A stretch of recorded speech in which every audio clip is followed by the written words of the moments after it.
నమస్తే welcome to BSK news నేను మీ ఆదిత్య ముందుగా బులెటిన్ హెడ్లైన్స్ చూద్దాం లోక్సభ ఎన్నికల్లో ఎన్డీఏ క్లీన్ స్వీప్ ఇక నితీష్ కుమార్ పచ్చి మోసగాడు ప్రశాంత్ కిషోర్ రాహుల్ గాంధీపై కోపంతో ఇండియా కూటమి నుంచి బయటకు వెళ్లాలని నితీష్ నిర్ణయం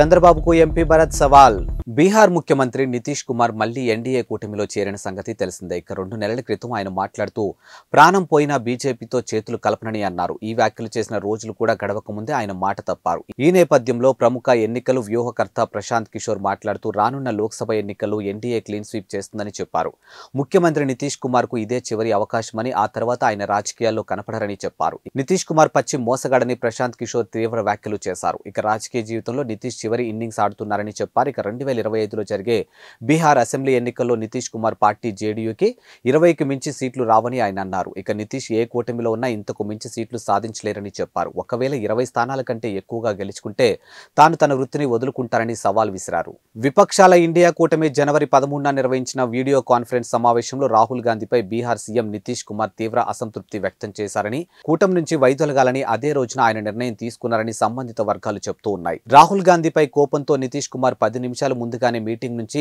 నిష్క్రమించారని పేర్కొన్నారు ఇండియా కూటమి కోఆర్డినేటర్ పదవి మమతా బెనర్జీని సంప్రదిస్తానంటూ రాహుల్ గాంధీ అనడమే నితీష్ కుమార్ ఆగ్రహానికి కారణమని సంబంధిత వర్గాలు పేర్కొన్నాయి కొద్దిసేపటికే కూటమి కన్వీనర్ గా నితీష్ కుమార్ ను ఎన్నుకున్నప్పటికీ ఆయన కోపం చల్లారలేదని ఆఫర్ను నితీష్ తిరస్కరించారని సంబంధిత వర్గాలు పేర్కొన్నాయి ఇక పదవిని లూలు యాదవ్ కు కట్టబెట్టొచ్చని నితీష్ చెప్పినట్టుగా తెలుస్తుంది ఇక కాగా కూటమి చైర్మన్ గా కూటమి ప్రధానమంత్రి అభ్యర్థిగా కాంగ్రెస్ చీఫ్ మల్లికార్జున ఖార్గే పేరును ప్రతిపాదించినప్పుడు కూడా నితీష్ అసంతృప్తి వ్యక్తం చేశారని తెలుస్తుంది ఇక గతంలో జరిగినటువంటి కూటమి సమావేశంలో మమతా బెనర్జీ అరవింద్ కేజ్రీవాల్ ఇద్దరు మల్లికార్జున ఖార్గే పేరును ప్రతిపాదించిన విషయం తెలిసిందే ఇక నితీష్ కుమార్ ఆశించిన ప్రధానమంత్రి పదవికి ఇతరుల పేరును ప్రతిపాదించడం ఆయనకు రుచించలేదని సంబంధిత వర్గాలు పేర్కొన్నాయి టీడీపీ అధినేత చంద్రబాబు చేసిన ఆరోపణలపై రాజమండ్రి ఎంపీ మార్గాని భరత్ స్పందించారు ఇక తనపై బాబు చేసినటువంటి ఆరోపణలు నిరూపించాలంటూ సవాల్ విసిరారు ఇక స్కీముల పేరుతో స్కాములు చేసి జైలు పాలిన చంద్రబాబు తనకు విమర్శించవద్దంటూ ఆగ్రహం వ్యక్తం చేశారు రాజమండ్రిలో మీడియాతో మాట్లాడుతూ మార్గాని భరత్ బాబు ఆరోపణలు ఖండించారు ఇక తాను నీతి నిజాయితీగా రాజకీయ సేవ చేసేందుకు వచ్చానని స్పష్టం చేశారు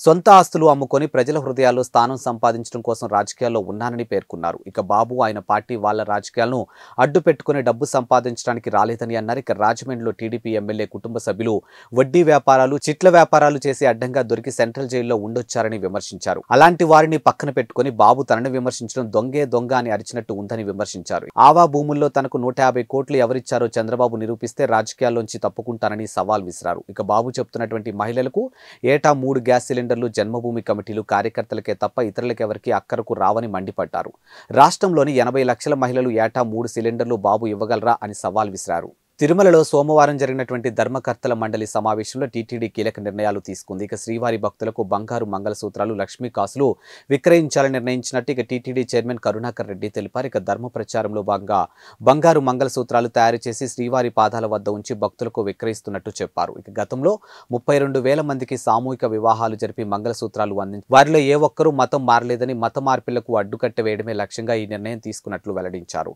5-10 గ్రాముల బరువుతో 4-5 డిజైన్లతో బంగారు మంగళసూత్రాలు విక్రయాలు జరుగుతాయని లాభాపేక్ష లేకుండా భక్తులకు అమ్ముతామని కరుణాకర్ రెడ్డి వెల్లడించారు బ్లాక్ బస్టర్ మూవీ పుష్పతో Allu Arjun pan India star అయిపోయాడు ఇక దీంతో ఆయన అభిమానులు ఆనందానికి అంతు లేకుండా పోయింది ఇక పుష్ప 2 పై కూడా అంచనాలు అదే స్థాయిలో పెరిగిపోయాయి ఈ మూవీ కోసం ఫ్యాన్స్ తో పాటు సాధారణ ఆడియన్స్ ఆసక్తిగా ఎదురు చూస్తూ ఉన్నారు అయితే పుష్ప 2 కు సంబంధించి చిత్ర బృందం నుంచి కొత్తగా ఏ అప్డేట్ రాలేదు ఇక ఫలితంగా తొలుత అనుకున్న రిలీజ్ డేట్ పై కూడా సందేహాలు మొదలయ్యాయి ఇలా స్పెక్యులేషన్ ఎక్కువైపోతుండటంతో మూవీ మేకర్స్ స్వయంగా క్లారిటీ ఇచ్చారు రిలీజ్ డేట్ పై పూర్తి స్పష్టత ఇచ్చేలా కొత్త పోస్టర్ను షేర్ చేశారు ఇక పుష్ప 2 విడుదలకు సరిగ్గా 200 రోజులు మిగిలి ఉందని చెప్పారు ఆగస్టు 15న ప్రపంచవ్యాప్తంగా మూవీ రిలీజ్ అవుతుందని స్పష్టం చేశారు పుష్ప 2 చిత్రానికి సుకుమార్ దర్శకత్వం వహిస్తూ ఉన్నారు అల్లు అర్జున్ సరసన నేషనల్ క్రష్ రష్మిక మందన్న నటిస్తుంది ఇక డాలీ ధనుంజయ ఫహద్ పాజిల్ వంటి స్టార్స్ ఆర్టిస్టులు మూవీలో ముఖ్య పాత్ర పోషిస్తున్నారు ఇక పుష్ప మూవీని బ్లాక్ బస్టర్ చేసిన అభిమానులు పుష్ప 2 పై చాలా ఆశలే పెట్టుకున్నారు రిజర్వేషన్ చేయించుకొని ఎక్కాల్సిన స్టేషన్లో ఎక్కకుండా తదుపరి స్టేషన్లో రైలు ఎక్కి నా సీటు ఏది అంటే ఇకపై కుదరదు.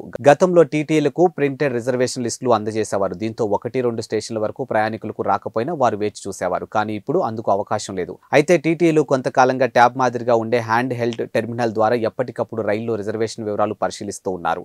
ఆ పరికరాల్లో ఎప్పటికప్పుడు వివరాలు అప్లోడ్ అవుతూ ఉంటాయి. ఇక ఓ స్టేషన్లో ఎక్కేందుకు రిజర్వేషన్ చేసుకున్న వారు రైలు ఎక్కకపోతే తర్వాత స్టేషన్ వచ్చేలోపు ఆర్ఏసీ వెయిటింగ్ లిస్టులో ఉన్న ప్రయాణికులకు ఆ బెర్తులు కేటాయించే అవకాశం ఉంటుంది. ఇక దీంతో తర్వాత స్టేషన్లో రైలు ఎక్కినా నా బెర్త్ ఏది అని ప్రశ్నించేందుకు ప్రయాణికులకు హక్కు ఉండదు. అయితే తర్వాతి స్టేషన్లో రైలు ఎక్కాలనుకుంటే అందుకు సంబంధించినటువంటి బోటింగ్ వివరాలను మార్చుకోవాల్సి ఉంటుందని రైల్వే అధికారులు చెబుతూ ఉన్నారు. సినిమా ప్రమోషన్ కోసం సంఘీ పదాన్ని ఉపయోగించారంటూ తమిళ డైరెక్టర్, ప్లేబ్యాక్ సింగర్ ఐశ్వర్యపై హిందూ సంఘాలు మండిపడుతున్న వేళ సూపర్ స్టార్ రజనీకాంత్ స్పందించారు. ఇక తన కుమార్తె ఐశ్వర్య సంఘీని చెడు పదంగా అభివర్ణించలేదని, నాన్న ఆధ్యాత్మిక వ్యక్తి అని మాత్రమే ఆమె చెప్పిందని స్పష్టం చేశారు. ఇక ఈ మేరకు సోమవారం ఆయన మీడియాతో మాట్లాడారు.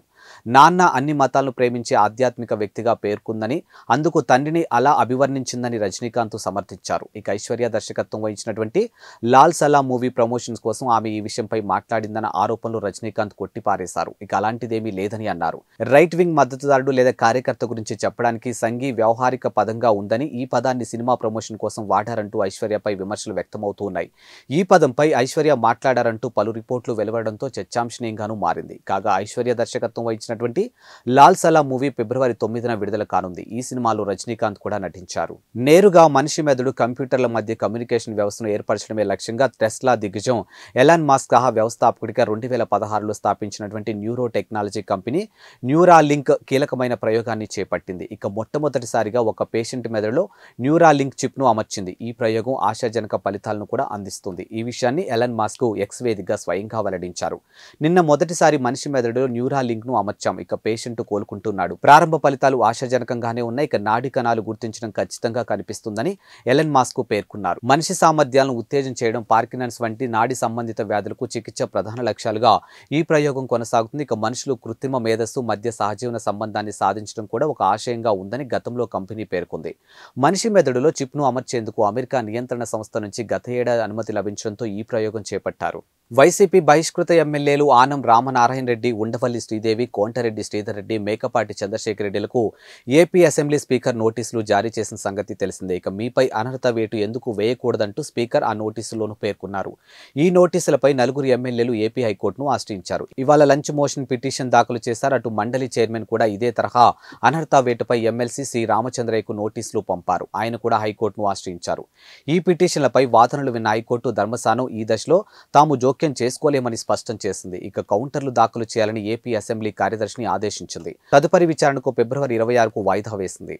ఇటీవల కాలంలో టాలీవుడ్ సూపర్ స్టార్ మహేష్ బాబు మరింత స్లిమ్గా, మరింత యంగ్గా కనిపిస్తూ ఉన్నారు. ఇక మహేష్ బాబు కొంతకాలంగా జర్మనీకి చెందినటువంటి ప్రముఖ వైద్య నిపుణుడు డాక్టర్ హ్యారీ కోనింగ్ సలహాలు, సూచనలతో ప్రత్యేక ఆహార నియమాలు పాటిస్తూ నిర్దేశిత వ్యాయామాలు చేస్తూ ఎంతో ఫిట్గా తయారయ్యారు.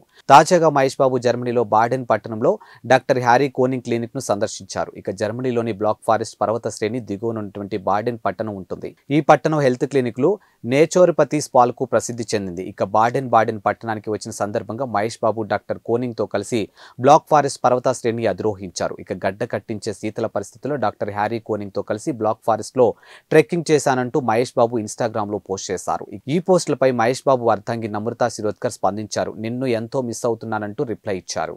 ఇవి వాల్టి బులెటిన్ అప్డేట్స్. మరో బులెటిన్తో మళ్ళీ కలుద్దాం. అంతవరకు సెలవు. నమస్కారం.